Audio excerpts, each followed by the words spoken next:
नमस्कार दोस्तों, एक बार फिर से आपका हार्दिक स्वागत है मेरे चैनल तंत्र लोक में। दोस्तों, आज हम बात करने वाले हैं 64 योगिनी रहस्य के बारे में। क्या होती है 64 योगिनी, कैसे इनकी उत्पत्ति हुई, किनको कहा जाता है 64 योगिनी, क्या है इन 64 योगिनियों की शक्तियाँ और क्या है इन 64 योगिनियों का रहस्य। आज हम चर्चा करेंगे 64 योगिनियों का दर्शन क्या है, 64 योगिनियों के नाम, उनके मंत्र व उपासना का विषय। यहाँ हम उनके विशिष्ट रहस्य का वर्णन करेंगे। तो दोस्तों, 64 योगिनियाँ हिमालय क्षेत्र की अधिष्ठात्री शक्तियाँ हैं। यह कंदराओं और झरनों के किनारे विद्यमान है। इनके अतिरिक्त साधक इनकी जहाँ स्थापना करते हैं वहाँ उनका आगमन होता है। योगिनियाँ भोग प्रदायक न होकर देवियाँ हैं। माँ दुर्गा ने दैत्यों के नाश हेतु स्वयं के शरीर से अनेक विलक्षण शक्तियाँ उत्पन्न की। उन्हीं शक्तियों में उच्चतम शक्ति संपन्न ये योगिनियाँ हैं। इनमें भी 3 कुल होते हैं, सत्वकुल, रजकुल और तमकुल। इनमें जो साधना योग्य प्रमुख है उनकी ही उपासना की जाती है। अन्य बहुत सी योगिनियों के संबंध में सामान्य साधक कुछ नहीं जानते। दोस्तों, पर्वतों के सर्वोच्च शिखर पर योगिनियों के सूक्ष्म दर्शन भी गुरु कृपा से किए जा सकते हैं। गहन पर्वत कंदराओं में भी इनकी साधना तंत्रज्ञ लोग करते हैं। सामान्यतः लघु मंत्रों से इनकी पूजा की जाती है। सृष्टि की संपूर्ण शक्तियाँ इन सभी योगिनियों में समाहित होती हैं। देवी देवता भी किसी विशेष अलौकिक शक्ति की सिद्धि हेतु इन योगिनियों की उपासना करते हैं। भौतिक जीवन में समृद्धि हेतु, शत्रुनाश हेतु अथवा आध्यात्मिक उन्नति के लिए भी इनकी साधना की जाती है। योगिनियों का सबसे मुख्य वरदान है ऐश्वर्य व समृद्धि प्रदान करना। प्राचीन काल में भी ऋषि मुनियों को संपन्नता प्रदान करने में इनकी सिद्धियों का ही योगदान था। यहाँ तक कि प्राचीन काल में राजाओं को संकट के समय ऋषि मुनि योगिनी सिद्धि से भौतिक संपदा प्रदान करते थे। इस धन संपदा की स्वतः वृद्धि में भी योगिनी शक्ति अदृश्य रूप से विद्यमान रहती थी। स्वर्णदात्री, अक्षय धनदात्री, व्यापार वर्धक, अतुलित वैभव प्रदान करने वाली भिन्न भिन्न योगिनियाँ हैं। वर्तमान युग में भी अनेक सन्यासी महाराज इन योगिनियों की साधनाओं से अल्पकाल में ही धन संपदा का अंबार निर्मित कर लेते हैं। योगिनी साधना में संसार का वैभव साधक के प्रति आकृष्ट होने लगता है। जनसमूह को वशीभूत करने की शक्ति भी इसकी साधना में मिल जाती है।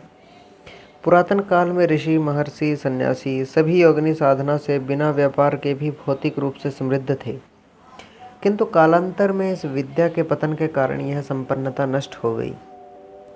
आज भी साधना को करने से उचित समय में भौतिक संपन्नता को प्राप्त किया जा सकता है। यह साधना पहले भोग प्रदान करती थी, उसके पश्चात मोक्ष। इनकी साधना से साधक या तांत्रिक का व्यक्तित्व दिव्य हो जाता है। सम्मोहन क्षमता जागृत हो जाती है। धारा प्रवाह बोलने की योग्यता आ जाती है। षड्यंत्र का पूर्वाभास हो जाता है। मस्तिष्क कुशाग्र हो जाता है और शत्रुओं पे विजय साधक होने लगता है। सात्विक जो योगिनियाँ होती हैं वो साधक को वैदिक ज्ञान देती हैं, सांसारिक ज्ञान प्रदान करती हैं। वहीं पर राजसिक जो योगिनियाँ होती हैं वो साधक को बाहुबल, राजसत्ता, राजनीति ज्ञान, दर्शन, चिकित्सा ज्ञान आदि देती हैं। वहीं इनके स्थान पर तामसिक योगिनियाँ व्यक्ति को गायन, चित्रकला, नृत्य कला, वास्तुशिल्प व शत्रुनाश का ज्ञान देती है।